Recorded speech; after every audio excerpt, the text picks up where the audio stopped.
Times they are a-changing in the entertainment industry, and it may be that movie industries are headed for extinction. And part of the reason that movie theaters may not make it past the next 2 years is, well, because Disney has let down the rest of the industry.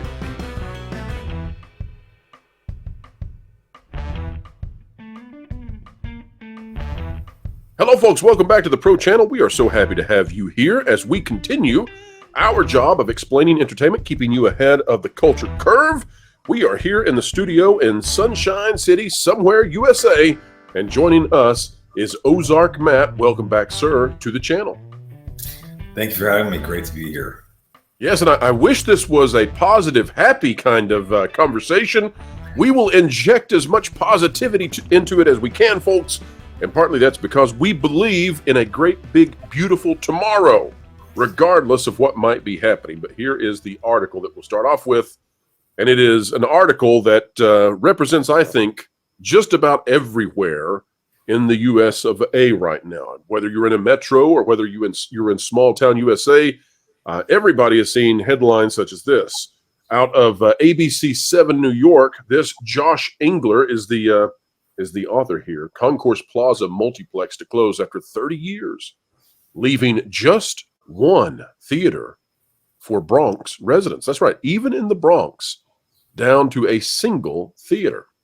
It says, for all of modern American history, the movie theater has been a cornerstone of our culture. It has been become a gathering point for families, friends, maybe a first date. Pro tip for you all out there, maybe don't go to the back row if there are teenagers present. And for more than 30 years, people in the Bronx turned to Concourse Plaza Multiplex Cinemas. But next month, the theater that has housed laughs, cries, and everything in between will shut its door. It's been going on since Home Alone and Thelma and Louise, but it will not be there past the it won't be there for the summer season. That's really, really sad. But you know what? This is what we're watching, Matt, as theaters close as a result of Hollywood's terrible decisions, whether it is diving headfirst into streaming and cannibalizing what was a great and lucrative box office, or whether it is this move now to go to stuff like YouTube instead, or perhaps it's what Hollywood has done in going with DEI and woke messaging that has driven away the crowds and the audiences. Seems to me that when we have stuff like Maverick, Top Gun, Godzilla -1, Spider-Man No Way Home, the audiences show up in droves, but droves are not driving to the theater to go see the stuff that's on right now. And you can see this out of The Wrap by Jeremy Fuster. They're already saying that this summer box office is going to be graded on a curve yet again after the pandemic curves. Matt, I don't see how theaters are going to survive. This is now, we went from 2020 to 2021, both years impacted. In 22, we still didn't have a whole lot. It still wasn't a great rebound. 23, still not a great rebound. And much of this is due to the fact that we're starving for good films. And now in 2024, we are facing off with the results of the strike. But I've got news for everybody. The 2025 box office doesn't look better. It might look worse, even though there's more movies.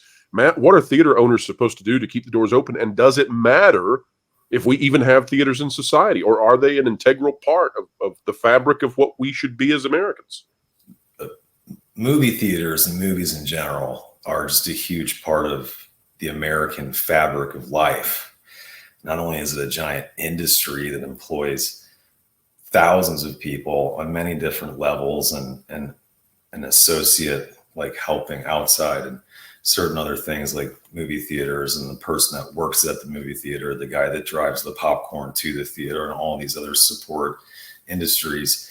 It is how it's been the primary tool of communication in the United States for generations. And so just let's begin our conversation there.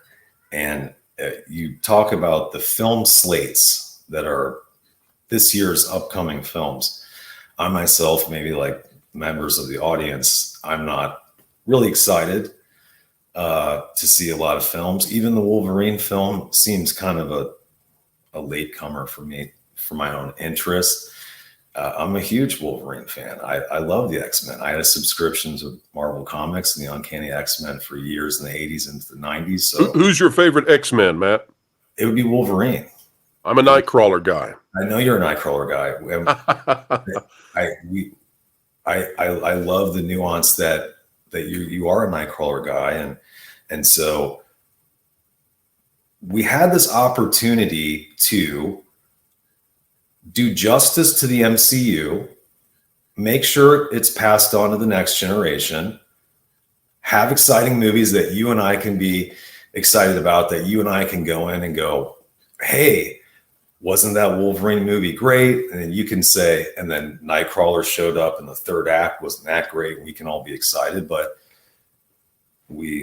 films have lost the magic where the audience is kind of onto them, aren't they?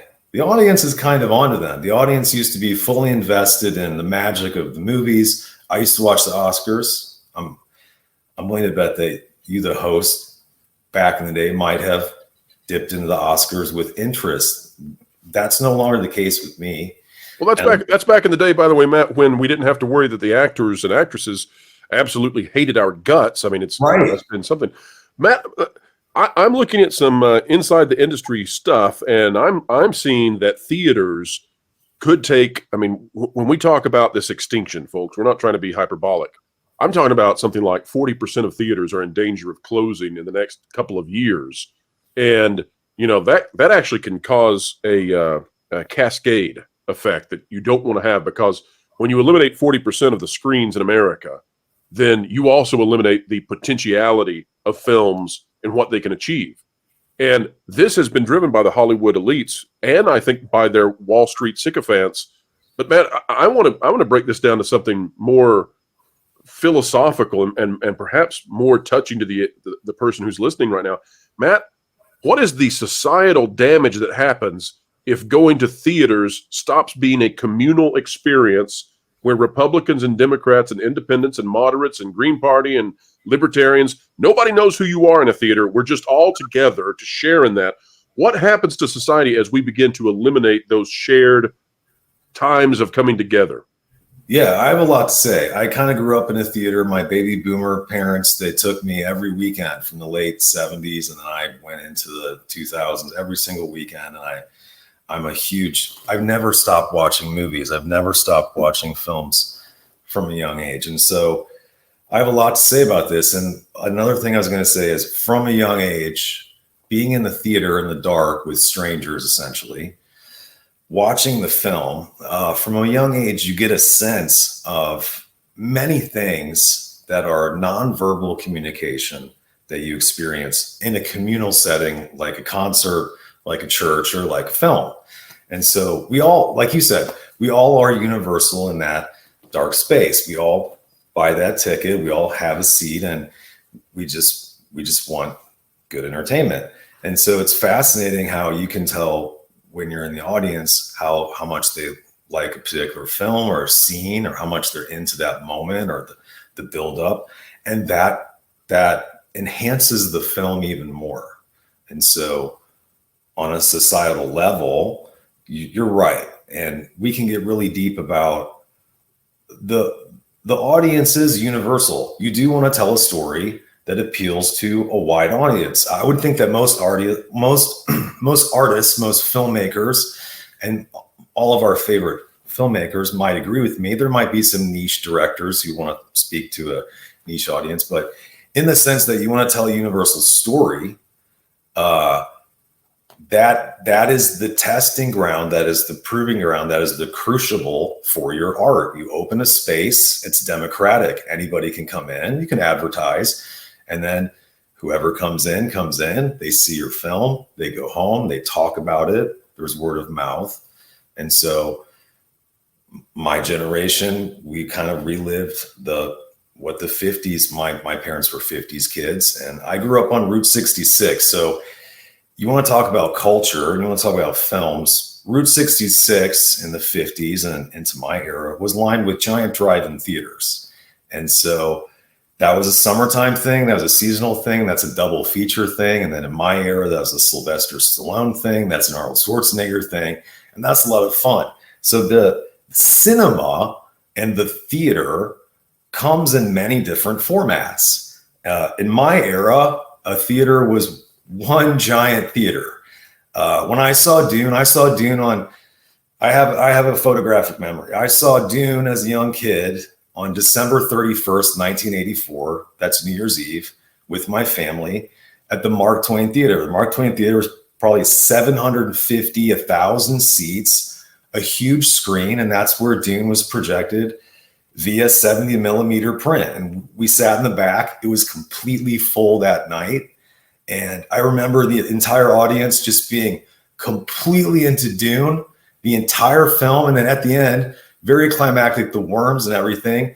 And so times have changed. Then you have your multiplex. And I went to go see Dune, this recent Dune, and I actually had to leave. It was too loud.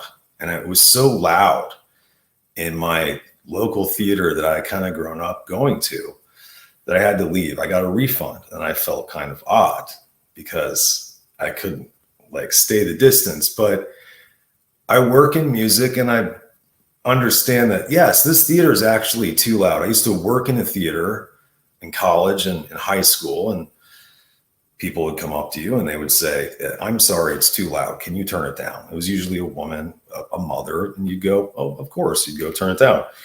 But the theater today is on autopilot, and it's not a fun experience. And you're forced. They can't afford, Matt, to have a lot of people, so it's all running off of servers. It's all, you got like two teenagers who have apathy written all over their face, oftentimes. Just like, you know, and like you said, the audience, you know, it's democratic.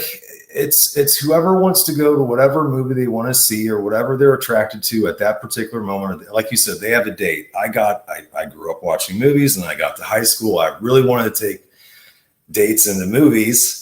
That was a huge. Can't imagine why, Matt. I can't imagine why. It was a huge adolescent rite of passage that I actually couldn't wait to have this like alone time in a dark space with your date when you're a teenager. And you would think that, you know, times have changed again for that. So a lot of people, Matt, tested out whether or not it was okay to hold hands on that very first date in the theater, right? Where you touch the pinky to pinky first to test out, do they move their hand, do they not? How's it going to go?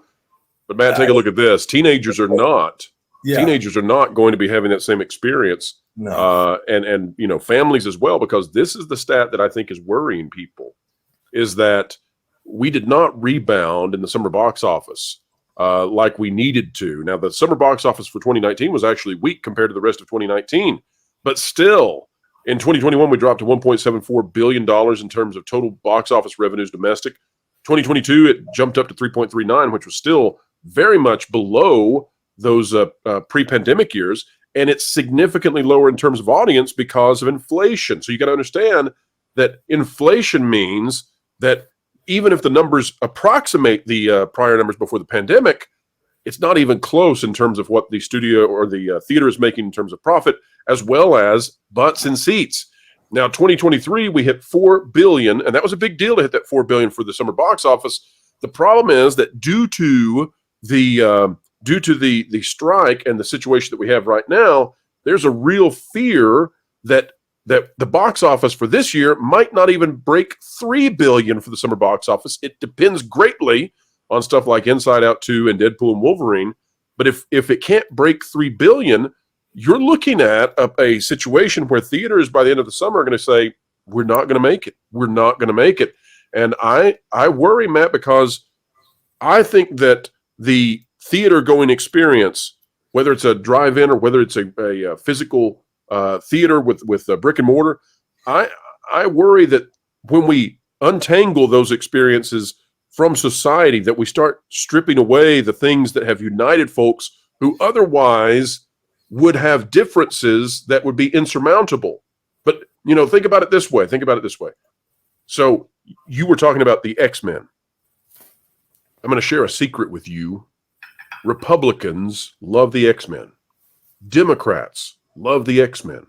People of all political spectrums love the X-Men. Christians love the X-Men. Buddhists love the X-Men. Need I go on?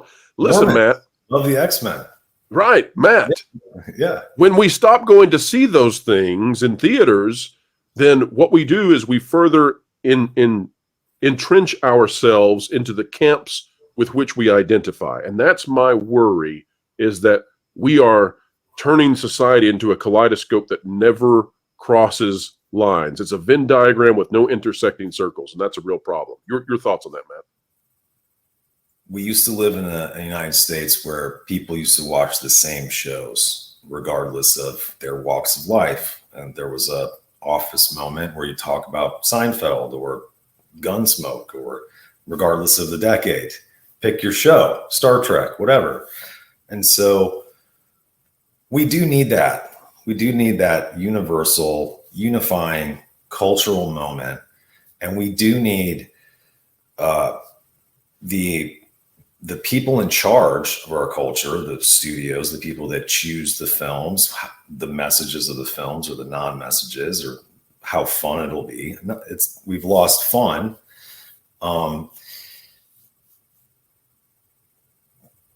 Things are divisive. We're in a social media driven world. It's difficult to communicate with people. And I think you're really right about that. They rely on blockbusters. And if I just think of my not the rental place, by the way, we killed that one too. Right. If I think of just my trajectory as an American, I'm almost 50 years old and just being a huge film fan. You look great, Matt. I would have put you at 35 easily. Longevity is my priority right now, so I really appreciate it, and I really do. I suggest pickleball, but that's a conversation for a different. Well, really, they would have blockbuster films, and then they enhanced the blockbuster film in my life. But they had medium-sized budget films. They had 25 million budget films. They had 50 million budget films, and they weren't so concerned with playing to China and playing to an international audience. Again, we had artists, we had directors, we had filmmakers and studios who said, just make American audiences the priority, and they would greenlight comedies and certain things. And today, they would never make certain films that are really popular with people today that they look back decades ago, because they'd say, oh, the Chinese audience won't understand that, or they're not into Halloween or something. Well, or DEI prevents it. I mean, think about this. You're right. You could never make Tropic Thunder. Right. You could never make Remember the Titans. Right? We can keep going on all the movies that you cannot remake today. I'm a huge Marvel fan, and if you went back when I was a kid and you said, look, in the future, they're going to mess up the MCU. They're going to completely mess it up because they just don't like these characters being male. I'm a smart guy. No matter how much you'd explain that to that 12-year-old Matt, I would have never understood that. And so and 15-year-old Matt would have said, no, wait a minute, hold on. Wait. They like money. 15-year-old Matt had figured out how money works and would have said, no, they'll never do that because they like money. So they'll never do that. They never, and Stanley died. And so again, you have these great artists, and you have these Renaissance men, and you have people like George Lucas, and you have people like Stan Lee. And now we're getting into the Marvel side, but the Marvel side, Marvel failed. They went woke, they went broke. That's obvious, I think, to people now, and new people that come in. That's what happened. Just spoiler alert. They changed every guy into a girl. And it didn't work. They wanted to appeal to a different audience for different reasons. They wanted to interweave messages into these things that never had. I have all these old comic books in the room over there. They did not contain. Stan Lee wanted to tell a good story. George Lucas, everyone else, all these guys, and everyone in between want to tell a good story. And America wants a good story. They don't want to be preached to, told how their lifestyle is somehow wrong or whatever. So, well, the amazing thing is, Matt, that somehow Marvel looked at what was going on with Star Wars and said, "Yeah, we'd like some of that. Let's try that out." Hold my beer. I mean, that's right. Go ahead. Let's check this out. Take a look at this, because this is exactly, and you had no idea that I was going to bring this up. No, this is exactly on the point you're making. This is by Brian Lowry. It came out on Thursday of this week.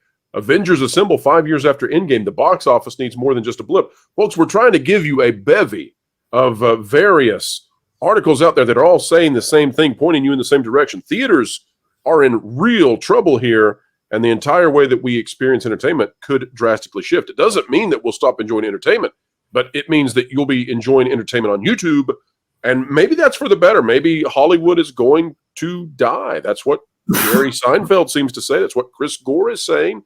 But I want to here's the extremity of this. I want to show everybody. Maybe I've missed it. Hold on, folks. Hold on. Old Pro's going to find it. Here it is. Here it is, folks. Right here. Look at that. Professionalism galore here on this channel. It says even allowing for that. We don't need the rest of the article. Trust me. This is the number you need. The operatic heights achieved by Endgame, which grossed nearly $2.8 billion worldwide, would have been difficult to replicate. Now, here's what you need to know from that. $2.8 billion worldwide off of just Endgame. Now, I know Endgame is a record breaker kind of film. I get it. I know. But a single film grossed worldwide what theater owners are now worried they're going to make for the entire summer season. That's how bad things are. A single movie grossed what theater owners are hoping they can possibly surpass for the entire summer blockbuster season. This is a problem. This is a tremendous problem. By the way, Matt, Disney, back in 2019, they made in excess of $11 billion in box office revenue. This year, so far, the Walt Disney Company has made less than $30 million, and they have less than 1% of the box office market share. And they are projected at best, to make $4 billion. That seems very, very unlikely. So, Matt, this is where we are. This is the level of danger that we have arrived in. And if folks out there want to know, well, come on, Pro, surely there's a big movie on the way. Surely. Well, folks, take a look at, this is what's a big movie now. This is Zendaya, potato, right? Yeah. Zendaya, she's opening, and she's one of the biggest actresses on the planet. Zendaya and Luca Guadagnino, my best guess. Sorry, folks. Movie Challengers, top spinning to $15 million opening. $15 million opening. I'm sorry. That is pathetic for one of the biggest actresses in Hollywood. There's no way to spin that. And yes, pun intended, considering it's a tennis movie. Ostensibly, it's really a makeout movie. But Matt, that's where we are. That is what is considered doing as well as we can, I guess, right now. And I just look at the way that they have pummeled the industry. And here's what's going to happen. Here's prognostication time.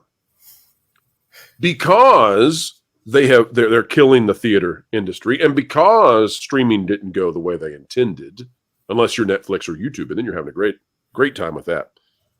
Because they killed the VHS, Blu-ray, DVD market, I think what's going to happen, unless the government steps in, is there are going to be very creative people all over the country and the planet who are going to begin creating excellent, top-notch entertainment, which will either then appear on YouTube, or perhaps first on YouTube and then will be picked up by places like Netflix. But I think this is going to send it out to the entire country, and Hollywood, I think, is going to lose its place of significance, and that will utterly change the economic landscape of California and New York. Matt, what do you think about it? It's so weird. I have so much to say, but you remind me right there of a time where I was up at my local theater that I always went to as a kid. And a few years ago, I went up there, and there was a group of teenage boys, and they were acting weird, and they were around a tree, and they were looking behind the theater. And we were going in to see a concert film that was 30 years ago. And that a bunch of old people like me were going in to just basically watch a concert in this theater. And you can tell us how much times have changed. But tickets have gotten really expensive. But we were walking by these kids, and I said, "Guys, what are you doing?" And they said, "Oh, well, Tom Cruise is going to be here in a minute." And I said, "Oh, really?" And then limousines came in. They pulled in the back of a theater. Tom Cruise went right into a theater. And what was going on was, they were showing a test screening of the Reacher film, and at the very end, and I live in the Midwest, and so it's not uncommon to say, let's show a test screening or a sneak preview to an audience. When I was a kid, I got to go see a sneak preview of a film called The River Rat. I don't know if you've ever seen that. It's about a girl who is on the Mississippi River. Tommy Lee Jones is in that film. And what? I had not remembered that in so long that until you described it. Yeah, I'm with you now. So you know that film because I live on the Mississippi River. They're like, hey, watch this film. So I heard later that the audience liked the test screening, and then when Tom Cruise walked in at the very end, they went crazy. They went nuts. They couldn't stop clapping, and Tom Cruise basically asked every single person in that theater what they thought about the film, and he stayed for like an hour and 45 minutes. Then he got back in his limo. He went to the airport, took off, and he said, okay, we're going to do X, we're going to do Y, and what the last guy said, we're going to do Z. That's the movie. So why do you think people like that movie? Because they understand that there's a real audience, that they can actually go there and say, hi, I'm so-and-so. What did you think? So that's just one example. But it's no wonder, by the way, that Tom Cruise is good for him in his 60s now, and still the best in terms of box office performance, best action star we have. That's no surprise based on what you're saying. Yeah. Yes, it's not simple, and so there's so Hunger Games about how they are, and like you were saying before, and I don't want to keep going on and on, but you're talking about how Marvel is losing money. No one wants to see a film. I want to see the Mad Max movie, but Mad Max is not really in it, so I kind of don't really want to see it. I might go to the drive-in to see it. Okay, that's a great question, Matt. Right. What in 2024? What movies are exciting you? Really nothing. Really, I would love to see a follow-up to Godzilla -1. Oh, that movie was awesome. Let's do that. So you can see where I'm coming from, just gut level. Like I said, the sequel to Godzilla -1, and so it's nothing. We had to wait 8 years for a Mad Max, another film where the titular character is not even really going to be in it, and so it's really disappointing. So for me, I'll tell you, Despicable Me. They've lost momentum. Go ahead. Despicable Me. I'm looking forward to it. Right. Deadpool and Wolverine. I'm open to that being a good movie to a great movie. I don't know, but I'm I can get more excited as we get closer and I get a better idea of it. And then outside of that, I think it'll be interesting to see how they do with Moana 2. That's about it. That's about it. So if you ask me from this point forward, what is the film I'm most excited about? I have to say Despicable Me 4, and I'm a grown man. The Minions don't do it for me, but that's where we are, that's the best I've got. And that's a bad place to be because I want to tell you, I can't wait to go see the latest, amazing Citizen Kane style film. I can't wait to go see the next Spider-Man No Way Home. I can't wait to see Tom Cruise in Top Gun Maverick 3 or whatever else there might be. And instead, Despicable Me 4, I guess, will be good enough. Spider-Man No Way Home, I think, is a huge red flag. It's like the Titanic to me. It's like the Titanic. Tell me why. You had Tom Holland. You built up 2 films. You got to Spider-Man No Way Home. You just did this obvious thing. Hey, there's other Spider-Mans. Hey, let's put them together. They did a really good job weaving that in, finishing those 3 films off. I felt like everyone went and saw that film. I own the Blu-ray. I don't buy many Blu-rays. And then the obvious thing to do was a follow-up within 2.5 years. Tom Holland would be in another movie. They might bridge it to another character, but at least Tom Holland would get one more good one. You don't let him age too much. You don't let it wither on the vine in the public sense that they're excited about something, and you see these gaps between projects and these long waits, and they don't help. There's a million things that don't help. It's death by a million cuts, this industry. And at the last minute, you couldn't afford to go woke. And it's just, And Matt, there was nothing stopping them from going to Andrew Garfield and saying, you know what, let's finish your trilogy. Right. Look what this just did. We'll finish your trilogy. We'll make $1 billion. Everybody will be happy. And they didn't do it. Garfield, you're on a streaming show. Garfield comes in, first season. It's called Spider-Man No Way Home streaming show. So Garfield comes in, 8 episodes, 40 minutes. Garfield takes, and then you have Tobey Maguire, season 2. He takes over for a little bit. Then you have Tom Holland come in. Then you have a film that finishes that off. I just made that up off the top of my head. I don't work for Disney. I'm just right. And instead we have nothing. Instead, we played around with Jonathan Majors until he was they say convicted. no, and they're like, "Oh, Kang, the Kang thing." I saw the Kang thing from a mile away. Being why would you focus on Kang? That whole thing.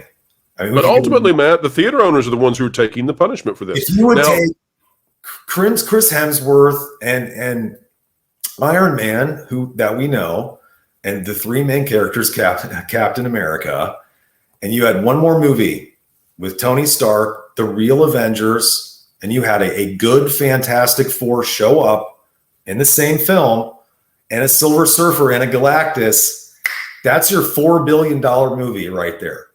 Or how about this? Let's 5 years ago, let's introduce the X-Men, and oh, by the way, let's make them be authentic to their characters instead of trying to change all of them. That would be a wonder. How about that? They're not going to do it right. If Stan Lee was here and he just said, do this, do X, Y, and Z, and they just did X, Y, and Z, they would make billions and billions and billions of dollars.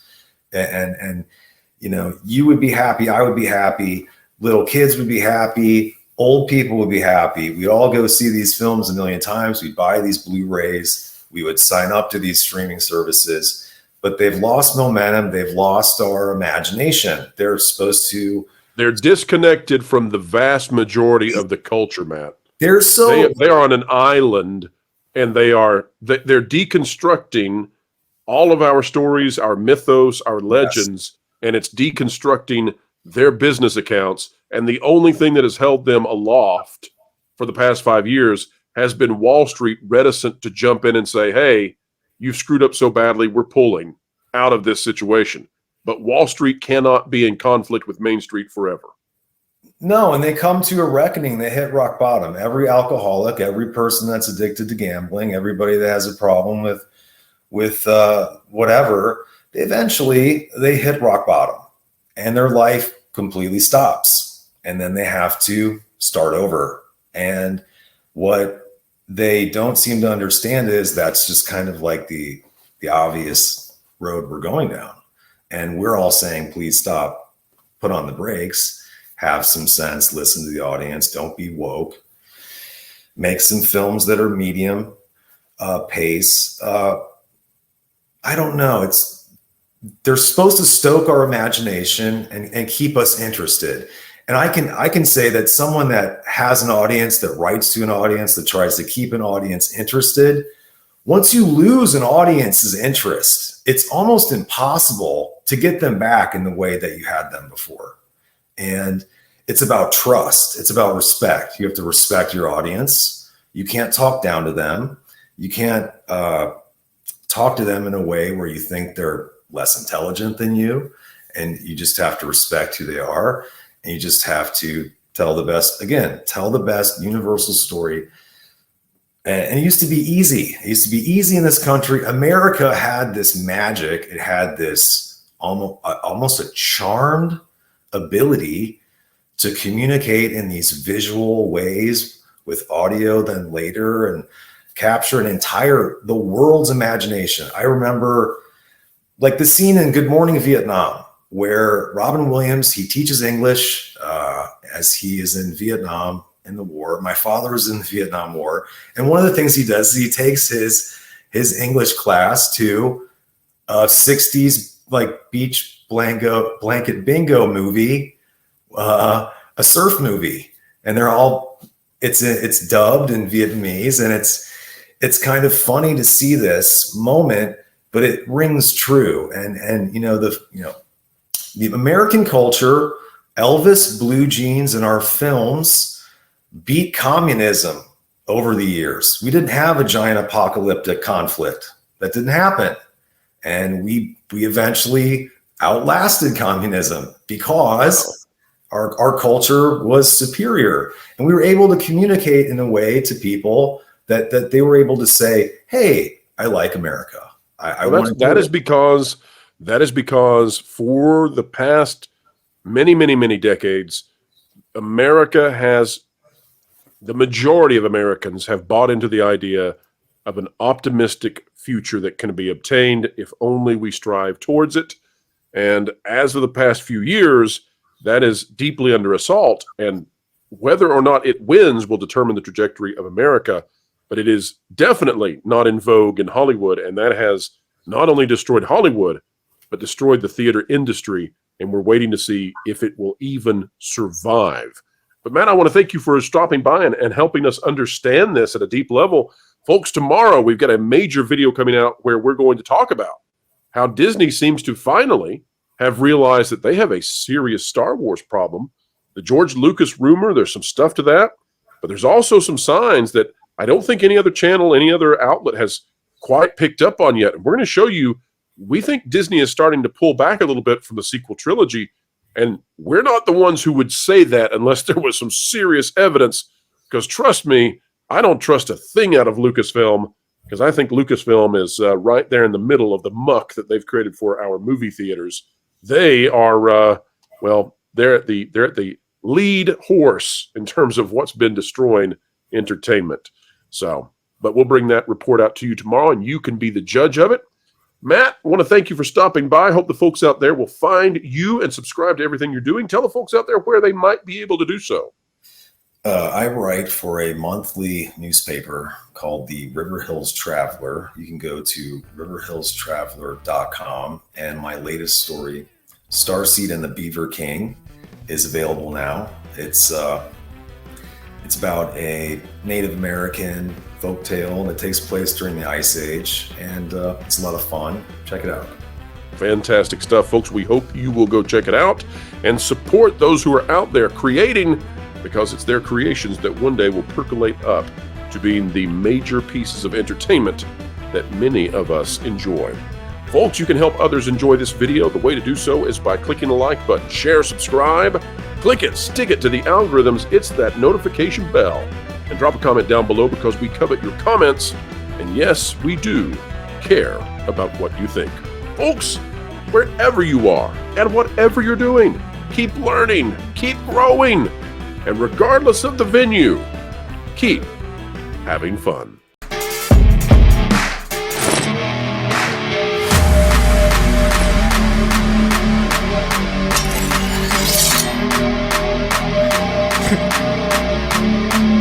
Wilton, what are you doing? Well, word on the street is the culture war has officially made it to the doorstep of that park place. And I realized Jonas has no one there who loves him. So I thought I should go and protect them. Yeah, okay. You know, that's not, how you do this, right? Do what? Fight? Don't worry, Floral. I will not be intimidated by a criminal threat. Threat? Wilton, don't be ridiculous.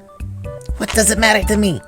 I have only one life to lose. I mean, I totally expected you to die walking into traffic, but, They may take our lives, but they'll never take our freedom! Okay, just stop. This is just nonsense. You already have one of the easiest and most effective tools and weapons at your fingertips. My axe? No. The truth. Stay smart and ready to tell and share the truth by keeping up to date with WDW Pro, That Park Place, as well as Valiant Renegade. Don't do... And Jonas? I mean, he does things with Vash, and that's not very reassuring. That's like putting two helpless chipmunks into a piranha pond. That's neither true nor accurate. Unlike the team from That Park Place. Sue me. Ugh.